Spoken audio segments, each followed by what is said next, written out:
Guys, new video here. This is a game between Jeff and I. We're playing War for Arrakis, and I am playing the Atredies.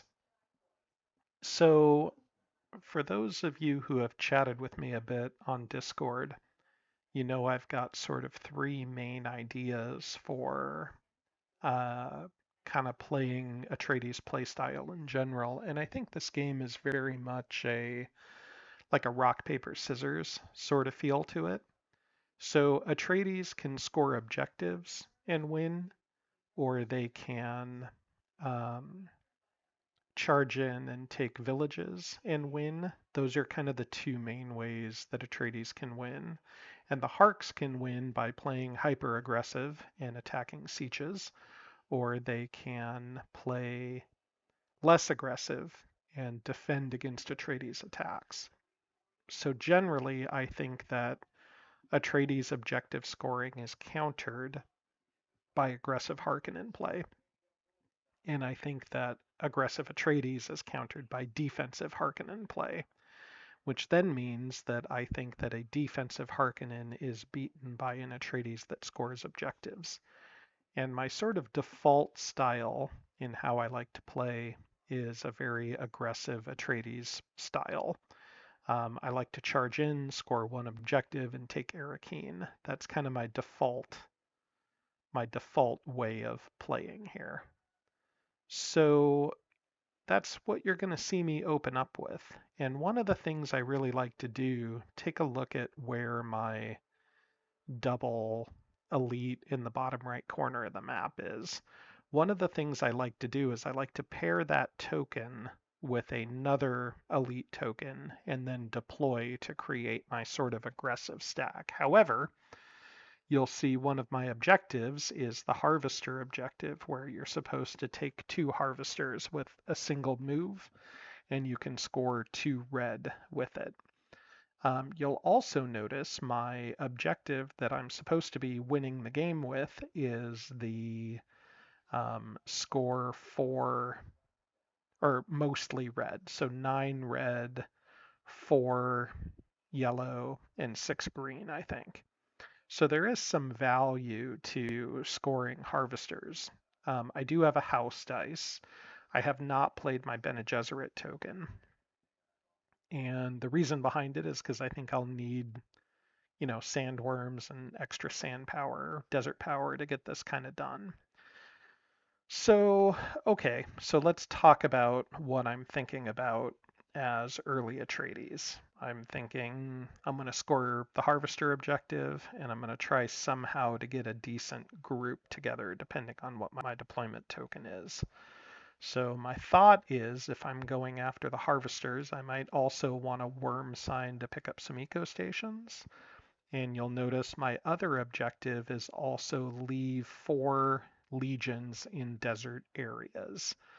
So this brings up another thing that I like to try to do when I play Atreides is I like to chain objectives together.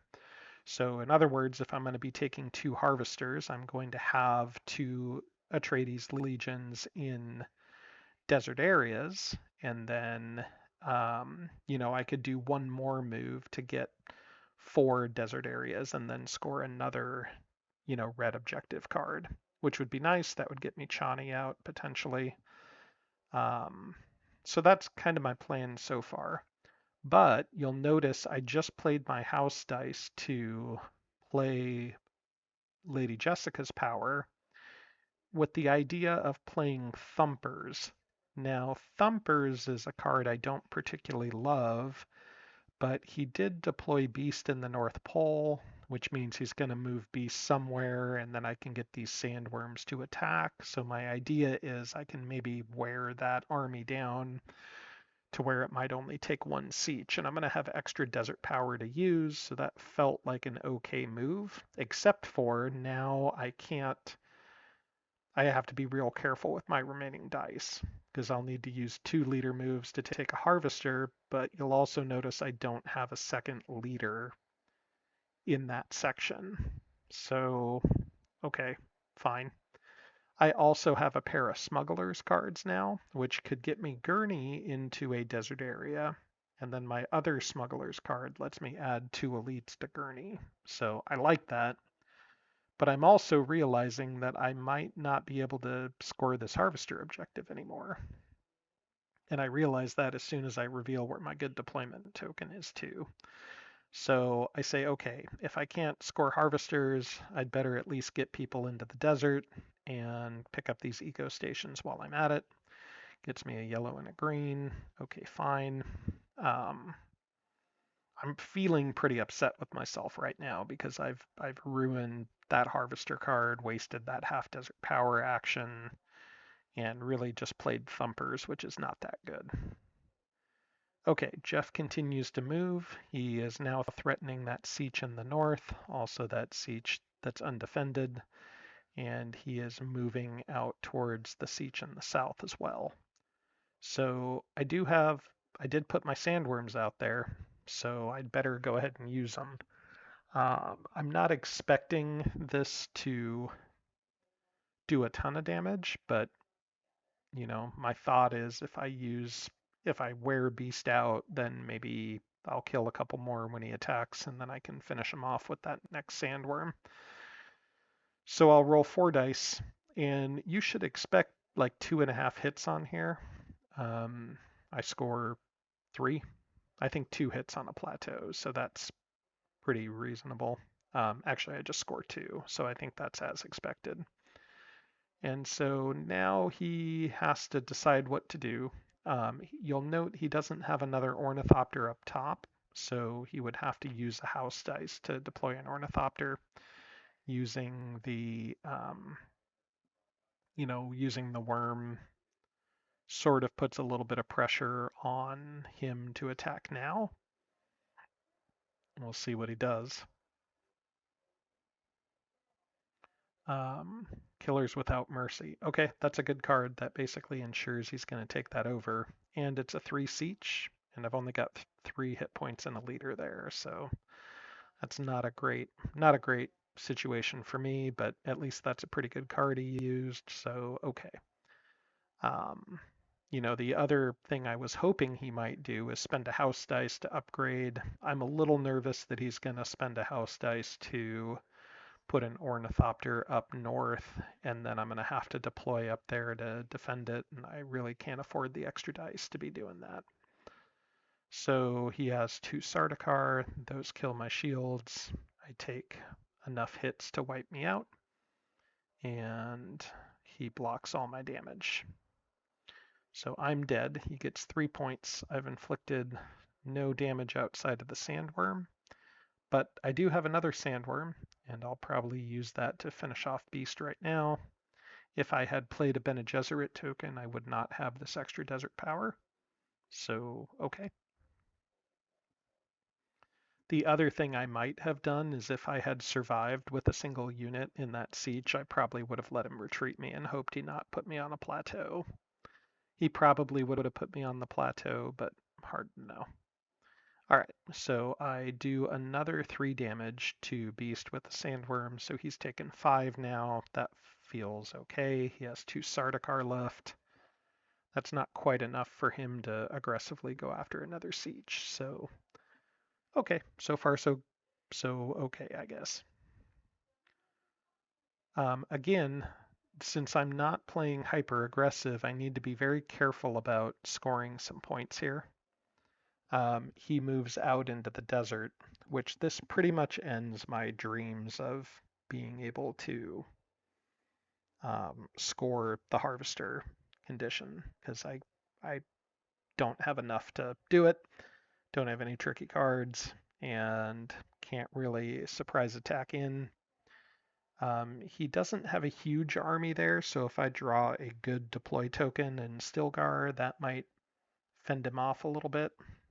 I can't put Gurney anywhere useful. If I do put him out, that'll be three legions that are not in a siege unless I survive, and then he retreats me somewhere into the desert, which is a little risky. So I'll just deploy and see what I get. Now you get to draw your deployment token first.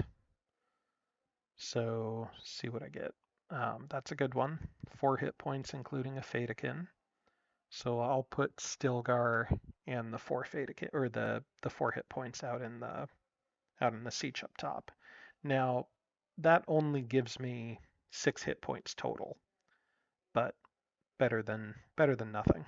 It makes it unattractive to attack because he doesn't. I mean, I could have a 3 hit point deploy there and 4 hit points, which would give me 7 plus 2 liters, 9 hit points. He would not be able to take that with Eresham on his own. So now he has a decision to make. Is he going to upgrade and then attack? And if so, what do I do there? But he does decide to just attack first. I think that's probably wrong, but also if he doesn't upgrade and I do a surprise attack, that's not great for him either. So I don't know if this is right or not, but it seems like a reasonable decision. He does have a surprise attack, so he gets a sword and a shield. He does have a Sardaukar, so it breaks my shield. I do take a bunch of damage, I think. Or I guess he blocks a bunch of my damage. So he blocks 3. We each take 2. Okay, so 2 to me and 2 to him. That's not great. I will downgrade an elite and take a leader. I'm still rolling 6, which feels nice without having to discard any of my gurney cards. And he doesn't have much of a choice but to kind of continue after downgrading. So he needs a lucky roll here. I think that's worth the chance. I'm rolling 6. He's rolling 5. It's not bad. Kills one of my shields. I take 2. He takes 3. And that's not quite enough for him to continue, but it does get rid of my Fatakin. I think he would have liked to have his Sardaukar card for this combat, but you can never really know how it's going to work. Again, I could have given that siege up and maybe scored the 4 desert, but I also have a way to do that here. So, rather than deploying Gurney, I can move 2 units containing a leader, and I can basically leave units behind. So I can like take a harvester, for example, and then I can leave another unit that's currently in the desert. I can split that legion up and leave one behind. It does involve revealing where my good siege is. It does involve sending an elite out into the middle of nowhere. And it does involve breaking up a otherwise coherent unit and revealing another token, which all are things I don't like to do, but I will go ahead and do that. That's more efficient than moving Stilgar to get that eco station. So I'm just trying to figure out which unit to split up. And I'm thinking I can put an elite next to the North Pole, and then maybe I can threaten to attack it. I now have 4 units in the desert. That'll get me on the board with 2 eco stations. He deploys 2 more harvesters to increase spice. And I have 5 deployment tokens revealed already on the first turn, which is not a great start. So I put it out the worm sign. I get 2 worms, one of which is countered by a carryall. So he's going to have 6 spice, and I'll have 3 worms on the board. And he's already got 3 points, so another spice will put him up to 4 if he decides to buy. I have a couple of storm rolls. I weaken Beast, but I miss Captain Eresham. That makes me a little bit worried about troop carriers, so we'll see.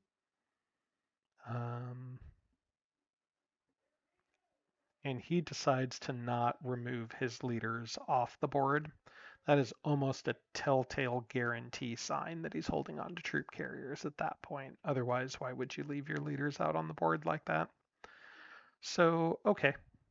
So I'm going to go ahead and score this desert one. Now, the problem is I don't have any of my leaders up because I only have 2 yellow, 1 green, and 2 red. And I really don't like getting so far behind on leaders. I also don't like having two Bene Gesserit tokens on the same turn. And I would have liked to have scored that Harvester card, but maybe I'll see it again.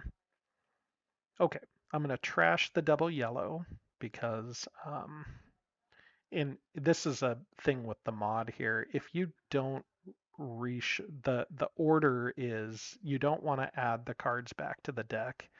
You want to If you're going to add them back manually, you want to shuffle before you deal. Otherwise, you want to press the shuffle and replace while the objectives are showing face up.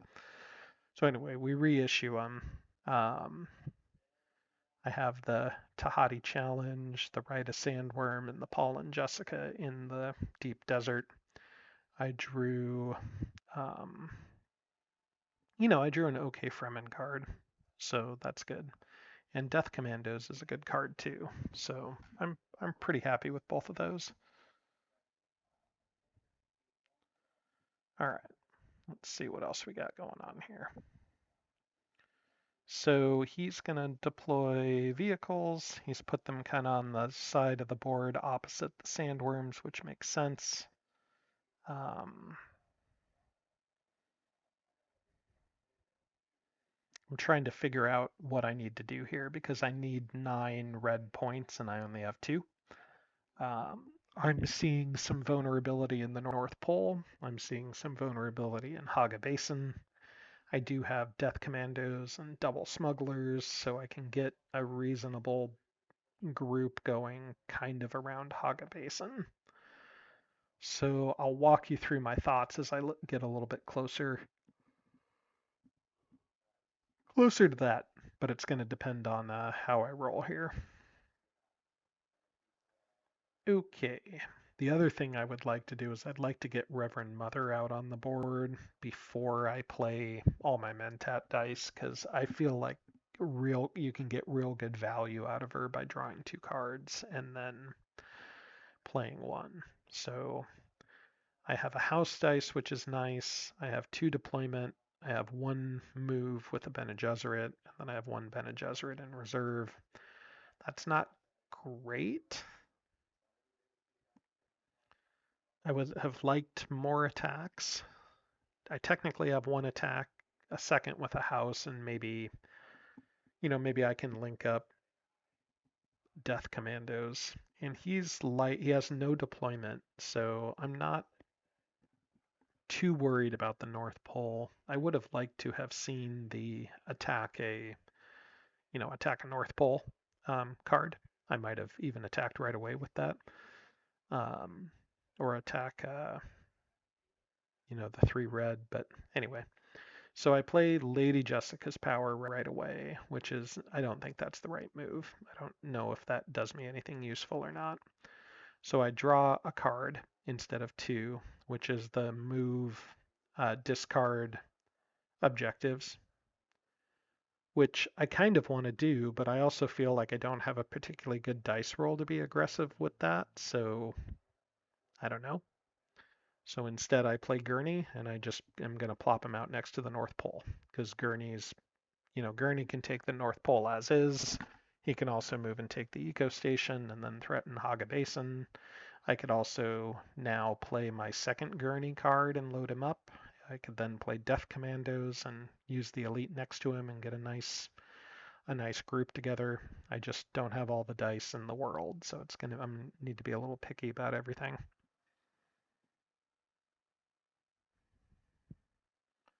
So yeah, in round 2, my goals here, I definitely want to get leaders on the board to give me some better options for round 3. I might have to try to score the Tahati Challenge, but ugh, that's so painful to do. Like spend a deployment and then another one and waste a dice, and I don't like doing that either. So I'm going to play a deployment card to put 2 elites in with Gurney. So now I have a nice threatening group starting to come together. I have 6 units around the North Pole. And so now my plan is I'm going to surprise attack with Gurney, Then I'm going to worm sign and where Gurney currently is right now. And then I'm going to use my house dice to play the Fatikin card to Death Commandos to put an elite where the Nabe is and an elite where Gurney is, and then move them both to the Eco Station. And then I'll have a 2 Fatikin, 3 elite Gurney army right next to Haga Basin is my plan.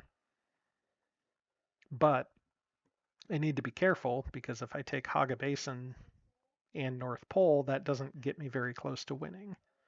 So it creates a huge problem for him, but I also need to make sure not to give up extra sieges. And the Harks are holding on to a lot of cards, and unfortunately one of them is troop carriers, and he will troop carriers to where Captain Erisham is.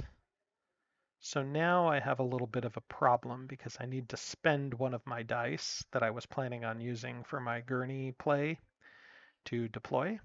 Luckily, I grabbed some nice cards or a nice deployment stack, and I'm back up to 7, 8, 9 hit points, which puts him in an awkward spot with Erisham again. So that was a pretty good deployment token. He probably is going to want to upgrade those regulars to elites and then do a surprise attack, but I don't know. Because he's also probably seeing that I've got a house dice and I could attack out with Stilgar and cause some pretty good damage. So, a lot of playing Atredies is trying to put the Harkonnen player in a tight pinch. And you might ask why Lady Jessica instead of Paul. Well, my thought process here is if you have noticed in the distribution of objective cards, there's also an overlapping objective where I can sand ride with a leader into an empty desert to score a yellow and a green. And then if Jessica and Paul end up in a deep desert, not in a siege, that gets them a yellow and a green. So with one single dice play, I could potentially deploy Paul because he's just regular Paul, and then worm sign with Paul and Jessica into a deep desert, score the worm riding objective, and then also score the deep desert objective. So you always kind of want to give yourself options.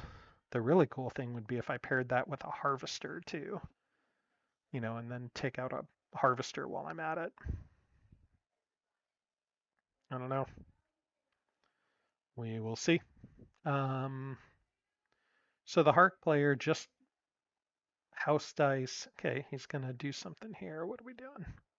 So this is a good example of what I was talking about. So he has a card that's deploy 2 elites and then draw 2 cards. And he's deploying them in Arrakeen because he smells that something's up with Gurney and that other elite down there. He's not feeling very comfortable. So you might think like, why not deploy that in North Pole? Well, in North Pole, I could surprise attack and take that anyway. But if I'm up to too much shenanigans, then Arakeen's actually in trouble, which causes a way bigger issue. So I think he correctly places those elites in there. Um, I'm rolling 4 dice. I have a surprise attack. I roll 4 hits, 2 shields. That's enough to kill him.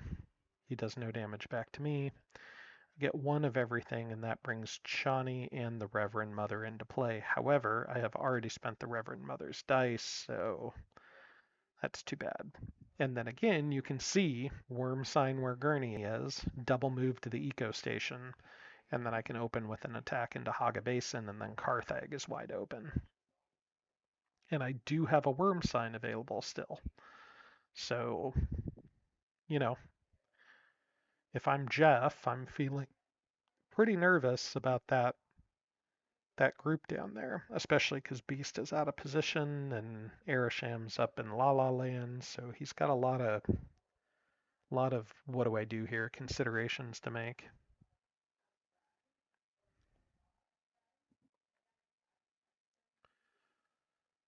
All right, let's take a look at, I'm holding on to piping messages too, or pip messages, or whatever that is, which is place a deployment token where you're being threatened, which is also up where Stilgar is. That's a plenty. that's a very good card to play. I just don't have the extra dice to do it. So I have sort of adapted now to thinking to myself, well, like my goal at this point is still to take Arakeen because I think it's reasonable. Uh, Haga Basin, Carthag, Arakeen. But he did just play the Emperor, so the Emperor can come into play potentially here. And he's reasonable at defending or causing damage with counter surprise attacking. Um, and now he plays Carthag, the former capital, so he's going to deploy 3 regulars in Elite and the Emperor in Carthag. So now my hopes and dreams of going for Arakeen are starting to sort of break apart a little bit here. That doesn't mean that move is still not worth it, so I'm going to try it. But I'm also going to put another worm sign up to threaten that eco station. However, I put it in the wrong place. I needed to put it to the space to the right. So that also would give me the option to deep desert sand ride with Paul. But I don't think I made that connection quite yet. I think I was still had all eyes on Arakeen here. So I think I was still thinking Stilgar move at this point. But, you know, think about where you're putting your worm sign to give you options is kind of what I'm saying here. All right. We are doing a reassessment of Jeff's dice to see he played 1, 2, drew. I'm honestly not sure, but we're doing a reassessment of Jeff's dice here to see if he's played correctly or if I actually have 1 extra worm sign. And it looks like we think we've played correctly, so I think I'm just down 1 extra dice, which is fine because I actually made that mistake of putting the worm sign where I put it, so that's okay. And here I think is where I make the connection of, okay, I gotta use my house dice to deploy Paul where Jessica is and then sand ride into a deep desert. Like probably should have set that out to where either to the right so I could threaten the eco station or the left so I could threaten the harvester. But I don't know. I think the harvester would have been the right move, but that's okay. I think can't do everything right all the time. The other thing to note is he's got 2 ornithopters that he hasn't used yet, and he's got a scouting ban in place. And I think this is a move I didn't see. So he played a leader move to double move beasts next to my empty siege. And this throws me for a loop because now I'm thinking I might need to deploy there. I'd really hate to give up a siege to a single Sardaukar. So I'm debating playing this right now, and then I say, you know what? Not going to do it. I'm going to just do my desert power and try to score my objectives because protecting 1 objective is less important than scoring 4 objectives, I think. I'm also lamenting my worm sign placement at this point. If I'm the Harks, I think I might have. I don't know. I don't know what the right move to do there is. I think I might have upgraded, but then maybe I just deploy there too. So I add another worm sign and place another one behind Erisham in case that happens to turn into a worm. And this move actually, even though I was just making up for a mistake, this move actually threw Jeff off a little bit because he was not sure why I had worm signed where I worm signed. So it caused him to think a little bit more um, than I think he was planning on. So he did take the siege. He did get 1 point. That'll put him within range of Fade coming out next turn. And so now I'm going to do my move where I place Paul and then move 2 legions. And I'll move these guys to the deep desert. And that'll score me that one. And then that brings in Paul Muad'Dib, which is nice. And then That will also put me in position to score the Deep Desert card, which will be one more of each, and that'll get me pretty close on some of my objectives. My second move is going to be to move Gurney Halleck on his own without upgrading to Fadakin to next to the Imperial Basin, because he just has a house dice left, so he doesn't have an easy way of defending Imperial Basin at the moment. And even if he did, 4 elites with Gurney and a surprise attack is not terrible. He decides to bring harvesters out to get a bunch of spice and fix his ban problem rather than upgrading to elites. I don't know if that's right or wrong, but probably feels good to have a bunch of spice. So I worm sign everything, and if you guys are not sure how I'm getting those worm signs out so quick, you just hover over the spot, you make sure your num lock on your keyboard is pressed, and you press the number 1 on the numpad, and they'll come out. Place a couple of worms out, and he's going to get 10 spice.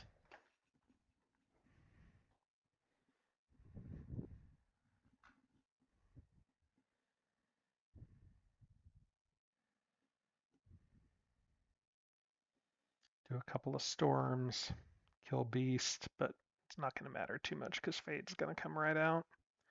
He does get a regular back there. And then those guys get stormed too for 1 hit. Okay. I'm going to score the Deep Desert. Get 1 and 1. So if you're the Harks right now, the hard part is you're not really sure which objective I'm going after because they're all kind of in the middle. So you don't really know too much what to defend. I mean, you can probably assume yellow is not my 9 or 10 because I trashed a 2 yellow card right in the beginning. Um, you know, I think the Harks have a 1 and a 3 siege so far. I decide to shuffle the Tahati challenge back in. I don't know if that's right or not, but that's what I did. And I drew Sayadina, which is not great, worms, which are not stunted worms, which are not great. And then I did get the attack a Harkonnen um, outside of a settlement, which is nice because I have a worm in position to attack. Um, with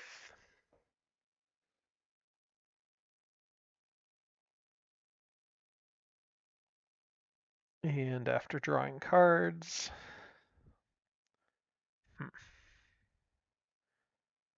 interesting. So he places a carryall and an ornithopter in a spot where he can sort of attack Gurney, which makes sense. I drew the voice as an Atredies card, and I don't love that. Lots of leadership dice too. Okay. And no house dice, but I do have a Bene Gesserit from my first turn that I haven't used yet. So I'll use that as a house dice this time. So my idea here is that I will score another red point, and that'll help me bring Aaliyah out, I think, or close. And then I'll be 3 red points away from winning. So I can get 1 from Haga Basin, 1 from attacking. Yeah. All right. Well, let's do an assessment here. So Aaliyah comes out. I'm at 5 red and I get to 9, so I need 4 more. I can score 1 with Bloody Swords. That'll leave me 3 left. There will be 1. I maybe could take Carthag here with 2 with Gurney. I could definitely take Carthag if I had my double Fadakin there, but I don't like 4 elites in Gurney against the Emperor, a 2 town and 7 hit points. I think that's not a good move, even with, yeah, I just don't see it. So what do we do here then? Like the core idea here is if I take a desperate attack with Gurney and lose, then he's free to do whatever he wants with Fade. So I think I have to keep Gurney there to use up another dice, maybe a surprise attack from Fade. And then even if that attack goes well, I'm still going to have a half decent army that maybe I can merge together with the other elite and the regular down there. You know, okay. So I think the move is to prepare for bloody swords. I think I need to use this sandworm to go attack this kind of half-filled legion to make it as easy for Stilgar to attack them as possible. He doesn't have an ornithopter up in that sector, so he can't do a attack on the siege. So I think he's probably just leaving those guys out to die. I roll, I think that was 3 hits. 1, 2, 3. Yep. Okay. So that's a little bit weaker of a group. I can afford to, attack into that sector with Stilgar. Okay. All right. That'll get me up to 6 for everything. And then I just need to figure out 3 more red at that point. So he does decide to go after Gurney. I do think that's the correct call because you don't want to risk me playing Paul's Voice from Beyond card, adding a Fadakin, and then having a fully loaded group into Carthag. I think that would be a game ender potentially right there. But I'm just trying to survive this. I'm lucky to roll a special. He rolls specials too. Maybe too many. But ultimately, it is okay because he breaks my shields, I don't break his, and I take 3 damage. That puts me out of position, reduces my elites to regulars, and then he can retreat me wherever he wants. The most useless place is probably to the west of Haga Basin. I think that's where he ends up picking. And the good news is Gurney is still a threat.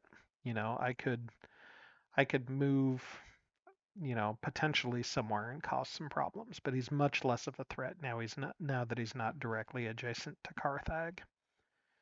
So that seems okay. So I think at this point I have to try to score um, bloody spears, and I'm about halfway through the Atredies deck, and there are a couple of prescience manipulation cards in there too. So, and I have Reverend Mother, so I'll be drawing at least 2 more cards and maybe Aaliyah's to draw 4. So there's a chance I might draw something good. But for now, I'll just do a surprise attack with Stilgar. That should be enough to generate 1 hit. I'll roll 4 dice. I roll 4 hits. He does not block enough. I take 2 damage. And I will continue the attack, assuming he wants to retreat, but he doesn't actually want to retreat. So he's just going to roll 1 dice and I'll roll 3. Maybe I will not roll a shield, and I do not. So he's dead. I lose a regular. That siege is now down to 3 hit points. So I think that was a good deal for him. I do score an objective, and that puts me everything up at 6. So I need 3 red, and he needs, what does he need? Just, yep, he needs basically 2 sieges, and one of them not to be a 1. So I do have a Dob, which allows me to manipulate prescience points, but the problem is So the way it works is I can go up 3 and down 3, but I can't afford to go down 3 on yellow because I need 4 yellow. So I can go up 2 and down 2. So what I really need is, oh no, sorry, that's the wrong card. Adob is remove prescience cards and then redraw them. So I am thinking about a couple things that could happen here. What I really need is I need the 3, attack a settlement and get 3.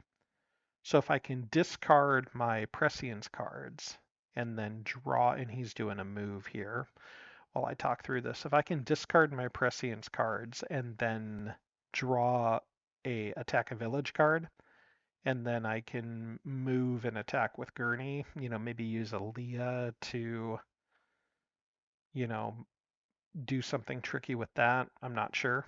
So I'm hoping to, I think that's what I'm doing. I think I'm drawing 2 cards here with Reverend Mother and then playing the card that allows me to discard prescience cards. And I draw battle language, which is good on its own, and smugglers, which, okay, sure, but not perfect. So I'll discard these 2, and I'm hoping to draw, okay, the 2 red card comes up again, but the problem is I don't have anything near my harvesters. So now I'm trying to think, okay, well, I could deploy with Chani next to the harvesters, and then I could use Aaliyah to move twice, but then that only gets me 2, and then I can't play anything else. Like I don't have a way to get my 3rd. So I'm just not quite sure what my other card to play here is. So my thought is, the card I want is the card that lets me adjust prescience points because that's just what I'm going to need. I don't have an easier way to get to a 1-point village without getting counterattacked first. So, you know, I don't have anything good to do with smugglers. I really just have the voice. I wish I could play pipers by the sand harvesters, but I can't. So I draw a card with the voice, and I get the exact card that I need. So that's that's really some pretty critical luck here. So I have a desert power, and I have enough people near harvesters, right? I have the siege out to the east. I have the guy out wherever. I got a couple of things I can do here. So I'm looking at everything, and I have 2 and he's got 3, so I only get one choice with my worm sign. So I have to be very careful about where I put it, because if he sniffs this coming out, which, I mean, to be fair, this would be really hard for him to do because he doesn't know what I'm after. He doesn't know if I'm after green or yellow or red, or maybe I'm trying to kill Paul, who knows. So, I mean, there's a lot of things going on that he's got to be thinking about. So I don't think he's thinking about me adjusting prescience points and then playing a card. But this is why this game gets pretty good. So I put one worm sign next to that harvester, one next to that harvester. And the reason why I have to do it that way, I was trying to think of if there was a different way I could hedge my bets and go for like a token or something. But I realize he does have an ornithopter, and if he sniffs that out, he could potentially attack my unit that's next to the wall, and then I no longer have a way to take 2 harvesters. So by putting the worm sign in the back, that one regular that I left with Paul is still functional. So he is going to go ahead and attack Gurney. I think that's a totally fine decision and probably something I would do too. You just don't want Gurney floating around causing problems. He's going to discard to get to 6 dice. I'm not going to discard. I'll roll 4. Discarding probably would make sense, but I'm just trying to, figure out what I'm not thinking about that maybe I should be. So everybody's dead here, including Gurney. 1 regular left. And he'll retreat me somewhere. And then now I can use Aaliyah's dice. The other thing I'm worried about is the card that the Harkonnens have that can discard a house dice. So I'm going to go ahead and play this now, even though I technically have a desert power left, or 2 desert powers left. I'm just going to play my house to... No, I have 1 desert power left, yeah. So I'll play my house to use Paul, or use Stilgar's ability. We'll move 1 to get that harvester, 2 to get that harvester with this leader, and then that scores me the harvester card, puts me up 2 to 8. I get atomics at that point. And then I have 1 more Stilgar, and I can't go after an eco station because I couldn't afford to risk putting that other worm sign out. So I'll go ahead and I think the right move, yeah, I'm going to go ahead and move that regular back up to that 2 siege just in case. He's got 3 cards to do things with the Harkonnen, so he might draw 3 and then try to find Hawat scheming maybe.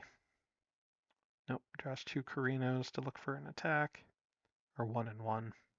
Carino cards are good for attacks. If you're looking for an attack and you have a Sardaukar, you generally want to do that. So now I play my deployment dice to adjust to up 1 and down 1. And that is going to end up sealing the game here. We fast forward, but so the Harkonnen players, in order to win, has to take 2 sieges with 2 dice. And he's only in range of 1 potentially. So he's going to go ahead and play a card, and that's going to let him, he's going to go ahead and deploy in a mountain area, which is right next to an empty siege. And then he's got 1 more card he can do to potentially attack that siege and turn it over. But he does not actually have another attack card. So he ends up just doing another move and putting him next to my deeper siege out in the desert. I think he suspects the 1 right there is not very full, but even if it is, even if it was a 3, it would be not quite enough to pull through. So that ends up being the game. Ends it with an explosive artillery, clears out that siege, reveals it's a 3. But unfortunately, with the luck of the Atredies card draw, I was able to just barely pull this off in time. So I think this is a good example of a little bit of a counterplay. I started playing aggressively. The Harkonnens ended up turtling up a little bit, lots of deployment when they saw Gurney out and about, and then I pivoted to switch to an objective scoring sort of concept instead and ended up pulling it out, but it did require quite a bit of luck at the end there. Anyway, I hope you guys liked this video, and if you haven't yet, please like and subscribe, and we'll see where this gets us. Thanks, guys.